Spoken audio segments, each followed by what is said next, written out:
Hola amigos, bienvenidos de nuevo al canal y bienvenidos a un nuevo vídeo. Y que, como veis por el título de hoy os voy a hablar de en específico las cámaras del iPhone 13 y el 13 Pro. Y os voy a detallar un poquito mejor de lo que hice en el vídeo, pues un poco review, comparativa de los iPhone, etcétera, que os dejo en la esquina y que os ha encantado.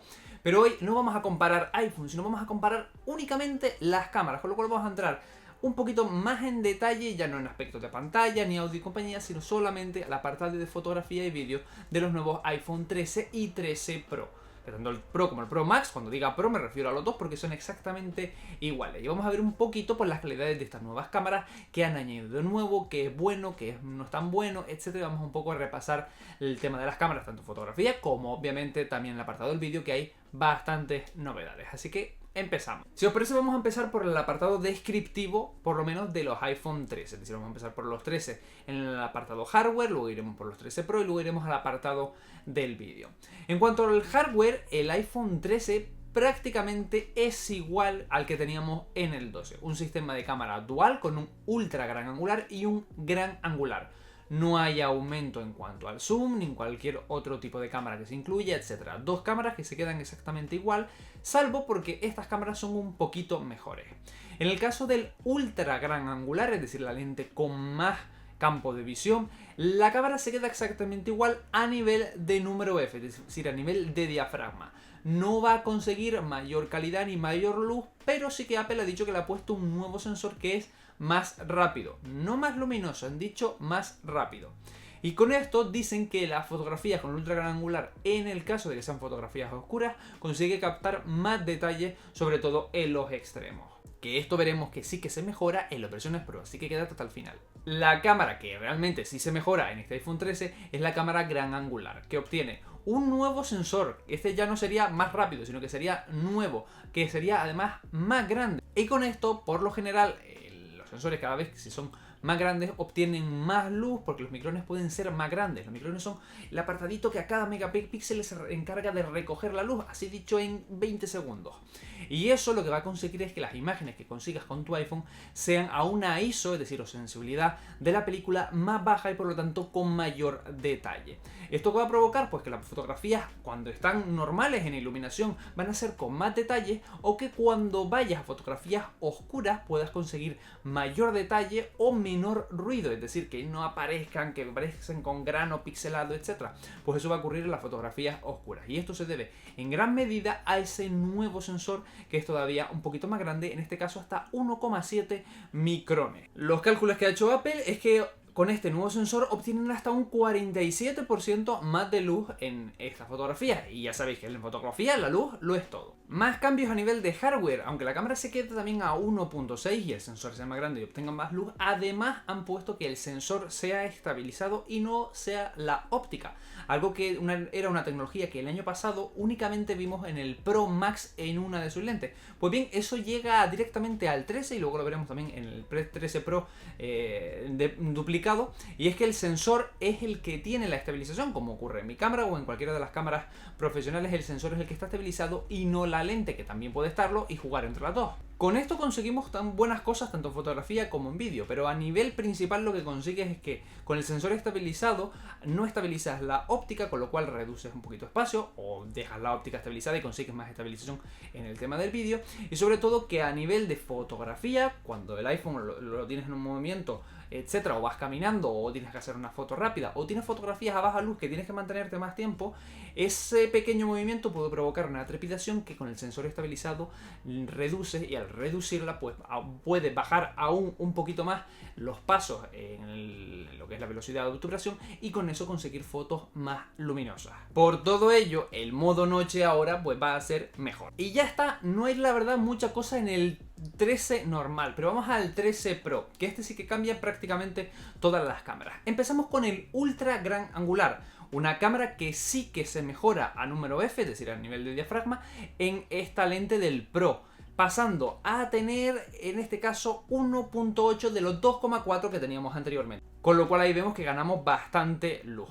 Además, esta lente recibe una característica que antes no tenía, que era la posibilidad de macro, fotografía de detalle, que como digo, antes no teníamos, y es una opción más que aporta ahora esta lente tanto en fotografía como en vídeo macro. Luego tenemos la cámara gran angular, que pasa de los anteriores 1,6 a los 1,5.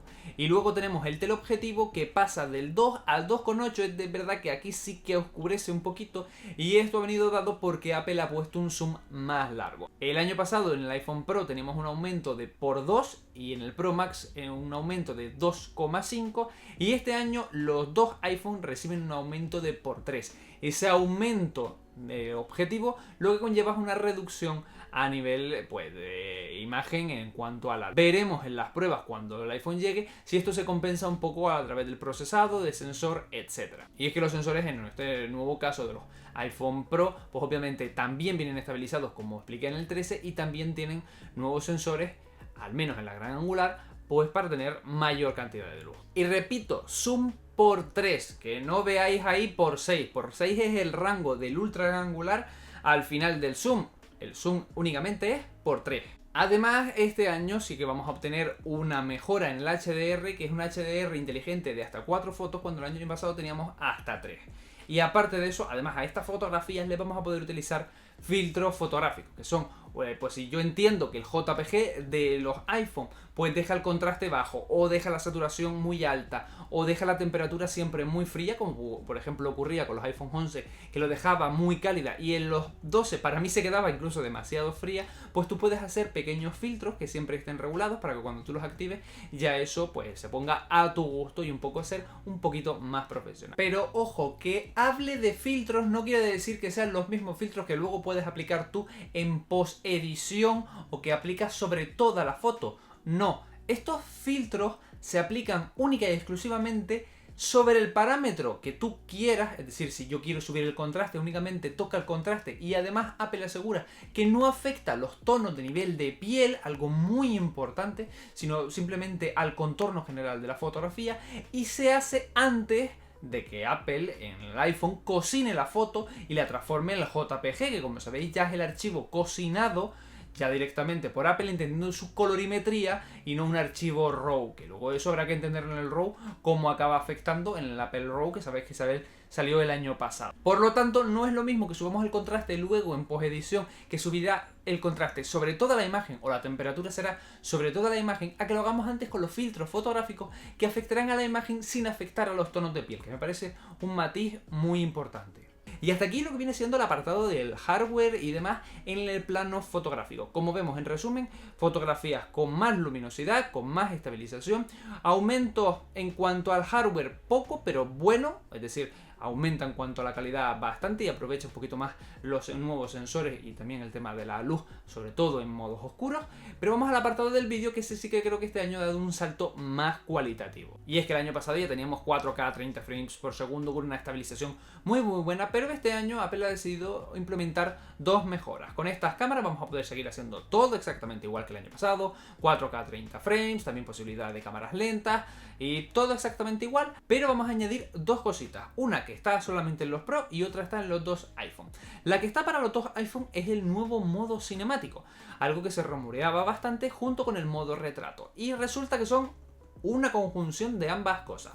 El nuevo modo cinemático lo que va a hacer es un efecto bokeh, es decir, lo que hace el efecto retrato, que hace pues un recorte de mi silueta y difumina el fondo, y además yo eso luego en post-edición puedo regularlo, es decir, puedo darle más o menos difuminación de fondo. Pues bien, eso lo vas a poder hacer en vídeo en tiempo real. Eso es una auténtica animalada, sobre todo que pueda hacerlo el procesador. Y no solo vas a poder hacerlo, sino luego en edición puedes regularlo, dado que no es un bokeh natural, sino es un bokeh artificial. Además de este modo retrato, también va a tener un enfoque inteligente, dado que si una escena está detectando que hay un primer personaje en este nuevo modo cinemático y está delante de la cámara mirando la cámara, pues el enfoque se va a centrar en él difuminando cambiando el foco. Pero si detecta que la acción de la escena, y esto lo va a detectar por inteligencia artificial, va hacia otro lado, por ejemplo, si yo empiezo a mirar hacia la imagen del fondo, el enfoque lo hará hacia el fondo, difuminándome a mí y dejando como escena enfocada la parte pues, última que tenga, la lateral o lo que esté haciendo en cada escena. Eso sí, pequeña pega. Este modo es tan potente y tiene tantas cosillas y tantos intríngulis que es posible que pues tenga algún fallito, dado que hay que hacer en algunos pelos unos recortes un tanto difíciles, y únicamente está limitado a 1080 30 FPS en todos los iPhones. Ni siquiera los Pro son capaces de hacerlo a 4K. Y esto pues son exigencias seguramente del procesador, que tiene que estar haciendo ese tipo de vídeos y haciendo cálculos al milímetro. Obviamente el LiDAR ayudará a que este procesado, sobre todo de pelos y demás, sea más fácil y más detallista en los apartados del Pro, pero ambos limitados a 1080 30 FPS. Pero vamos a la característica que únicamente reciben los Pro en el apartado del vídeo, y es la posibilidad de vídeo ProRes. Cuando yo grabo vídeo en un archivo, en una cámara que se mete en una tarjeta y luego eso lo lleva al ordenador. La cámara lo que hace es coger toda la imagen que tiene el sensor y comprimirla, meterla dentro de la tarjeta, y eso cuando yo lo llevo a la edición, pues el ordenador tiene que descomprimirlo, trabajarlo y comprimirlo, con lo cual a los ordenadores no les suele gustar eso. Para ello, Apple hace muchos años desarrolló un archivo que se llama ProRes, que es un códec de vídeo que lo que hace es no comprimir tanto y por lo tanto dar más calidad, tanto a nivel de vídeo, color, etcétera, como mayor posibilidad de mover parámetros. Eso sí, no llega a ser obviamente un RAW, que un vídeo RAW pues ya ocuparía demasiado muchísimo, pero sí que llega a dar un poquito más de calidad de lo que daría cualquier códec de compresión. Pero, como cosa mala, al no comprimir tanto, comprime algo, pero casi no se nota pérdida, pero al no comprimir tanto sí que ocupa mucho espacio.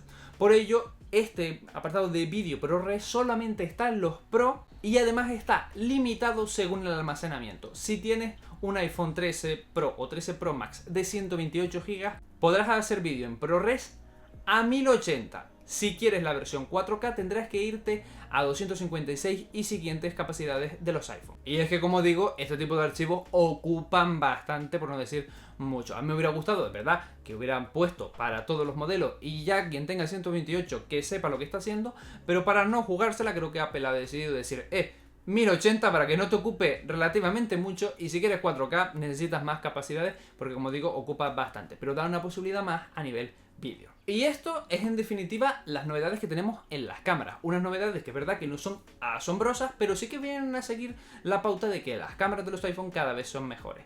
Es verdad que a nivel de fotografía puede estar más igualado con el resto de la competencia. Hay características que gustan más en la competencia o características que gustan más en los iPhone. Hasta el modo de colorimetría, cada uno lo entiende de manera diferente y a cada uno le gusta una cosa diferente.